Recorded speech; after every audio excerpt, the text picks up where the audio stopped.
Now, the next game we're going to look at is Alabama and Oklahoma.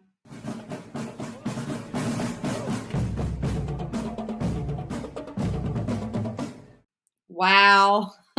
Just wow. I mean, these Oklahoma fans were so excited they rushed the field with 28 seconds left. I mean, this was insane. They were having to tell the fans, no, look, there's 28 seconds left. You got to clear the field right now. Happened quite a bit in week 13 across the board. Insane. Just and every single game got better. Like, it started with the Ole Miss game, and then we go to this game, and then it was the Auburn game. Like, what a thriller! These teams had the biggest wins of their lives last night. Just absolutely insane. Jackson Arnold ran for 131 yards on 25 carries and completed 9 of 11 passes for the Sooners. And they won their final home game of the season. It was also Oklahoma's first SEC conference home win after leaving the Big 12 this past summer. Hate it for Milroe. This probably was the worst game of the season for him. Just what did you think about that performance last night? Well, they didn't just beat them; they, demolished them 24-3. This team doesn't travel well. I mean, the same thing happened to Vandy, and I think halfway through watching it, I was like, "This feels like Vandy." This is now the first three-loss season for Alabama since 2010. Largest margin of defeat for Alabama since the 2018 College Football Playoff Championship game. The first unranked OU team to beat a top 10 opponent since 2005, and Oklahoma has now clinched its 26th consecutive bowl appearance. So lots of things happened last night. But yeah, Jalen Milroe was completely neutralized. He rushed for 15 carries for 7 yards. He passed 11 for 26 for 164 yards, and he had 3 interceptions, including that detrimental pick 6. I mean, Jalen Milroe was really scoring points for the other team that night. The first 2 interceptions led to points for Oklahoma. And that's how they got to 24. They did have that Yeah. first field goal and touchdown, but after that, Jalen Milroe gave them the rest of their points. My problem with this Alabama team is it seems like to me from the outside looking in is that they go in with their game plan. And if that game plan works, great. And they're just going to keep hitting it and they're going to go. If their game plan doesn't work, they just keep doing it. They're going to hit it and they're going to go. The same thing. There's just no changes Mhm. across the board. I Mhm. can't blame this defense. I think what Kane Womack has done with this defense this year, which is a very young defense, especially in that secondary, has been exceptional. Mhm. It wasn't really their fault that they Yeah. only had this much field left to work with after Milroe gave them an interception. When they did have the full stretch of the field, they were able to get the stops. So this was definitely Milroe's worst game overall. Yeah. I love Milroe. I think he is a phenomenal athlete, but Mhm. goddamn, he needs to be a tight end Yeah. or a running Something back. else. He just he cannot read a defense to save his life. I don't know where he was throwing, what he was doing. And I think he will be absolutely phenomenal in the NFL as a tight end or as a running back. And that is kind of where he should be. I almost was sitting there like in the Texas game against Georgia, they benched Ewers for a minute and they let Yeah. Ewers settle down because he couldn't read the defense. Yeah. He was getting sack after sack after sack. They put Manning in. I'm like, you have 3 Mhm. quarterbacks sitting on Yeah. your bench. Put Ty Simpson in, put Yeah. Austin Mack in, change something Change up something up. Yeah. so that and you had time to do it. You Yeah. really did, You especially did. after the second interception, get him out Mhm. of there. Yeah, So they it they they let yeah, it get too far gone, and I really was expecting them maybe to put someone else in just to give another look, yeah, especially before it got just too far gone.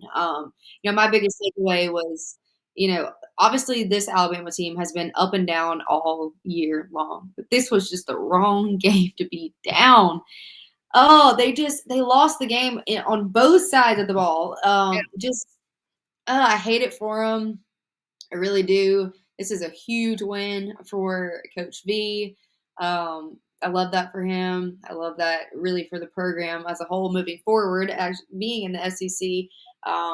But that one shocked me. Oh, yeah. Um, and now, I mean, what happens to Bama? I mean, they obviously fell out, right? I mean, where's it looking like this is going? Not. So I have it pulled up right here. They are now the 12th most likely team to make the playoffs. So that would mean they're in. They have a Yeah. 31% chance. They do need help. It's out of their hands. Granted, Yeah. they have to beat Auburn, and Auburn looked great last night, but any team can have a good day.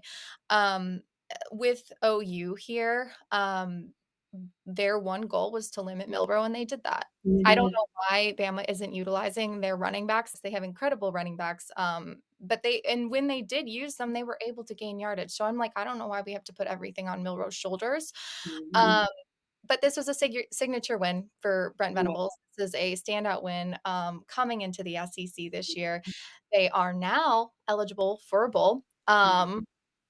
Yeah, and then they're gonna end the season against LSU, who haven't been doing well, and they actually were chanting, to fire Brian Kelly yesterday in their game.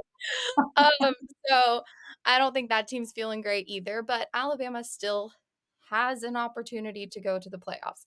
And if the team that played against Georgia in the first half, if the team that played against LSU, if those teams show up in the playoffs, then they'll do great. But if the team that played against Vandy, Tennessee, and OU shows up, I think they should sit this year out. I really Yeah. do.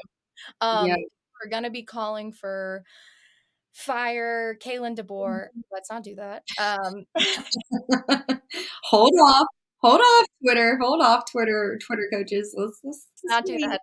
Give him an opportunity. Give him 2 years. I think every coach should really, unless they really screw up, have 3 years to bring in their people to build their roster. And one thing Kalen DeBoer is great at is the transfer portal. He was able to do that with Michael Penix. We also have Austin Mack, who he did bring with him. So there's a lot of good things happening for this team. It was a very young team. There's been a lot of change for Yeah. this team, and they still have a 31% chance of making the playoffs. Again, I don't know if we wanna watch them in the playoffs, unless they're gonna be consistent, but Yeah. just not good, and Milrow, I love him, but you're gonna be a great tight end or running back. Something up. Yeah, I mean, it's just this was really just one of the most chaotic weekends. I mean, I have my list right here. Number 5, Indiana goes down. Alabama, Ole Miss, BYU, A&M, and Colorado. Like this ranking system is going to be so jacked up, I especially know. going into rivalry weekend. You have Clemson and South Carolina playing both on the cusp. Maybe one of those winners gets in, maybe not. Maybe they both do. I don't know. It's going to be insane, though. It really is. And I don't know. Just all of those teams losing really just messed this up. I would hate to be that committee. I am looking forward to Tuesday when these Well, that's rankings. the thing is like, I don't know how they're gonna do this because if you look at the playoff predictor thing, it has Oregon, Ohio State, Penn State, Indiana, Texas, Notre Dame, Georgia, Miami, Tennessee, Boise State, SMU, Alabama. That's who it has as, like, the top Mhm. 12 best chance. That could be who it is if all these teams Yeah. win out and they do what they're gonna do. Um, but then, like you said, you do have the Clemsons, you do have the South Carolinas who have proven themselves. I mean, South Carolina is peaking now in November. They've done absolutely. With good losses. I mean, you could really look at their head-to-head losses as better than some other teams' losses. Mhm, I mean, absolutely. they They almost beat have better LSU. losses, yeah. They They almost have beat better Auburn. losses than You know, these Alabama. yeah, Yep. I mean, they cranked it up against A&M. I mean, this like, how do you look at this? And every person on that committee does look at things differently. So it will be interesting to see with these teams that have lost, and a bunch of them were to unranked teams this weekend. How far do they drop down, and who maybe jumps in, or how many spots do they jump up? Will be really interesting to see. But thank you guys for watching this episode. Be sure to like and subscribe. Follow us on Twitter, Instagram, TikTok. We are on all social media platforms where you can find all of our episodes, sideline stories, and some other fun social media trends that we do. Thank you so much for watching, and we will see you next time.